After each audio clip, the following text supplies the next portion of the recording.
sueñas alto es el poder que te han dado desde el cielo. No, no, no, no, no. Welcome, YouTube. My name is Gracie, and this is Gracie's Kingdom.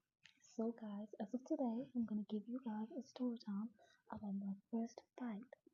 So, that was back in, I would assume, 2015, when I was 14. That was my second year of boarding school, high school. I got to school like the previous term. We call them terms.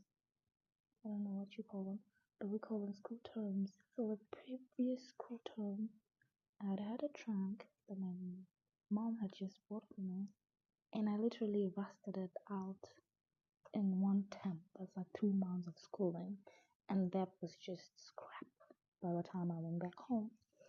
So the next year, I asked my mom to buy me a new trunk, and then she did. And then she bought me a new trunk. I went to school. You know how in boarding schools it's not even every child that always has something? Yeah. And you know how there are always people that are ready to give those that have nothing? Yeah. And that is me. They they used to call me some stupid word. I forgot. But anyway, I was that. I was the girl that would always try to help everybody. Because it was kind of a new community for me. Fast forward, this girl comes. Wait, side note, each and every time that I was in boarding school, I never for once, that's me and my twin sister, by the way, I have a twin sister, we never for once got to sleep in the same dormitory with the same people of our grade. Like, if we're in grade 3, we'd sleep with people in grade 4. If we're in grade 5, we'd sleep with people in grade 6. Even if we changed schools, that's what I'm trying to say. Like, even if we changed schools, it never occurred to us to be staying in the same dorm. And Lord, I just thought I was blessed. Well, I was, because it's kind of nice. I just felt superior, a little bit superior. So there and then, my friend comes to me. She asks for washing liquid. I have this washing liquid. I gave her the washing liquid. And I told her to put it back under my bed. It was in my trunk, but I told her to put it under my bed because I wanted to use it later on. That's how this girl said okay. She went, she took the washing liquid, she used it. When she came back, she did not, like, I don't know how to explain it, but the container of the bottle was kind of like you know how, like, God has such a thing. Yeah. Let's just say, you see how lotions have that like foil thing on top, then there's a lid cover on top. Yeah, exactly. So my washing liquid looked like that. It had this foil paper that sealed the mouth. Then it would have a cover, but then the cover would have holes on top. That meant that when you leave the washing liquid in the laundry room or wherever you leave it, it's gonna be smelling room. The room is gonna be smelling nice. Per the bomb. So that's what happened, and she left there on my bed without closing the seal, the foil. I did not notice. I did not wash them. When she asked for it, that was a Sunday. And in boarding school, you really have time to wash during the weekends. At least for me, I would rather sleep during those week or study or write homework or something, but um, not waste my time on that. So she asked for it. No, yeah.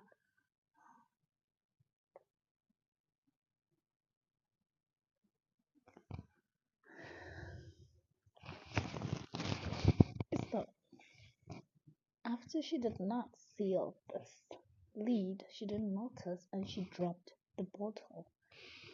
Our beds were always kind of fixed. At least mine was always fixed. I knew that if I would change my order and push it to the left, it's gonna be like that at least till the next weekend. If it's my trunk, I'm just pulling it out and I'm pulling it back in. If it's all this liquid stuff, I'll keep it um under my bed, but under the pillow area, if you understand what I'm trying to say. So that's how she used it.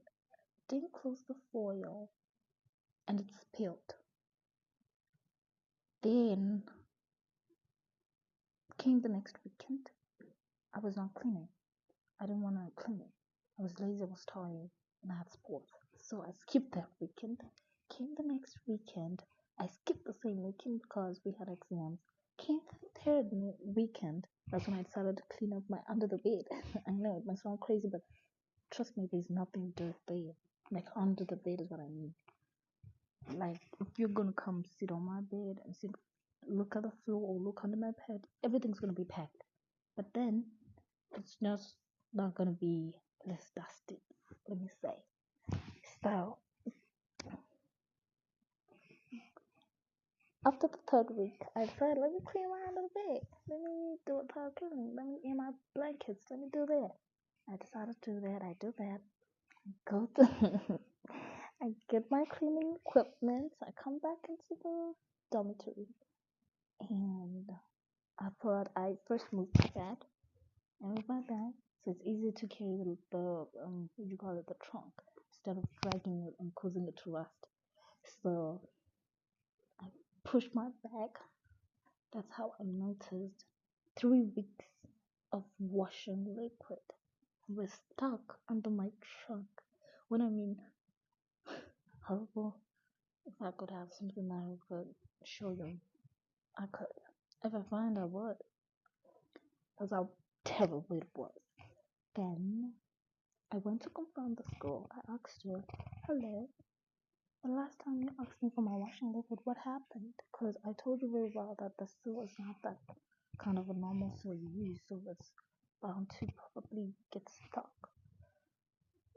Or you're gonna assume that it's closed, but it's not closed.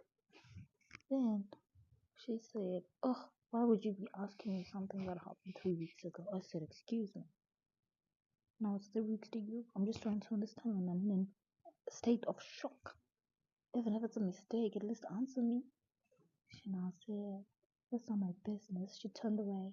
Oh, Lord, I'm the kind of person that if I see that something is wrong, I don't wait. I don't wait and look at it and try to get more angry. I find answers. So immediately after I saw, literally immediately after I pushed my bed and I noticed that that was what happened to my trunk, I went to her. And then for you to not give me a response in that kind of a mental state where I'm used to just finding the answer before knowing what to do. That was not it. I was not ready for that. I was not ready for that. Then I put there was a bucket next to my bed. We used to use buckets for the showers. Yeah, showers would work, but then just in case some days when there's no water, you at least have some kept. You don't have to wait on the bowl or the school to provide water or whatever. So yeah, put my bucket. It had like half a bucket of water. I literally showered her with it. When I mean showered her, I mean showered her. The next thing, people started making noise. Started screaming like, "Oh my god! Oh my god! Oh my god!" And I got, you know, you know, you just kind of feel this extra motivation that you didn't have just because people are praising you. That's how I decided. Okay, what to do? What to do? I said, okay, let me go to. In the moment, I was just like kind of excited. Let me lie. So excited that I went to get the fire extinguisher. They would always keep one in every dormitory, and it's literally next to the door, so no one will ever forget what that is. Rushed there, picked the motherfucker up, ran back to this girl. I started spraying her That means praying. I mean sprayed her. I mean, she turned white. That was how bad it was. She turned white. So for a moment, someone screamed like, "No, no, no! Stop, stop! She'll probably not breathe. She can't breathe," because she was like trying to kind of fight it because she really has asthma. My lord, I forgot. I swear to God, I had forgotten that she has that. I was just trying to, get it done. Get whatever it was, get it done. That's how I stopped. Then I dropped the thing. I dropped the fire extinguisher there and then. I was like, okay. Inside. I was like, okay. That was cool. That was cool though. Then out of nowhere, I'm turning around. I'm kind of like laughing with everybody else that's kind of making noise. And I'm not noticing that behind me was a crowd. So when I realized the noise has become a little bit much compared to how many people I realized were there before all this started. And I turned. When I turned, that's how she just picked up a shoe, knocked the shit off my ear. When I mean, my ear was literally red after that. I'm like, you might have seen my easily get red, but no, no. I have tough skin, honey. So, then it actually turned red. Then she pulled my hair. She was dragging my hair. She was dragging my hair. I pulled on her pants. She's now in her underwear. What was happening? People were not like kind of stopping us, but then I didn't understand. I could just feel her hands on me, but it's not like anyone was trying to drag me off her. It was just like hands. I maybe even got beat up by the mob too. Oh wow, that was interesting. Because I really didn't feel anybody trying to hold me tight. It was just like hands. I just felt some touch. The next thing my sister hears about this, she comes in storming. She came and she literally pushed this girl to the wall, banged her head there. I'm sure even her mind started thinking better from that type of bang. When I mean bang, I mean, have you ever tried to wear a helmet and hit your head on the wall and assume there is no pain? Exactly, that kind of a shocking pain. That's what I had. The next thing, she runs outside. We go there, everyone's following, going there. Then we just kind of start throwing things at each other. I was the one who started. When I saw her trying to run, I was like, "Oh, you fucking, what you call it?" Oh shit, yeah, that was really what I said. I said, "You fucking, oh Lord, I forgot." But it was in terms of you covered, yeah. So, tells that she kept running. She went behind the dormitory. I assume she's just trying to hide or something. She went there, came back with a bottle. When she came back with the bottle, we were already inside because we were kind of laughing. Everyone was kind of laughing, like, "Oh my god, you went away, you went away." Comes back with a bottle. She breaks it on the edge of my bed. Bro, my eyes lit up. I stared at her. Oh, when you're trying to be cool, but knowing inside you're just as weak as fuck. I was just looking at her, but I kept composed, honestly. I'm not really like, I'm a fighter. I'm not a talker, but I'm a fighter. My sister is the talker.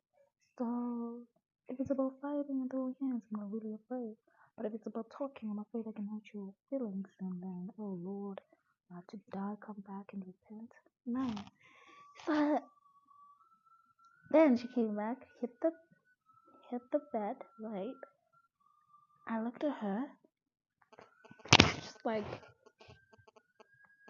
"What do you want to do?" She said, "Get up." I said, "Get up." I said, "Come make me." She now came towards me, pulled me up from the chair. I'll never forget that. Tried to slap me.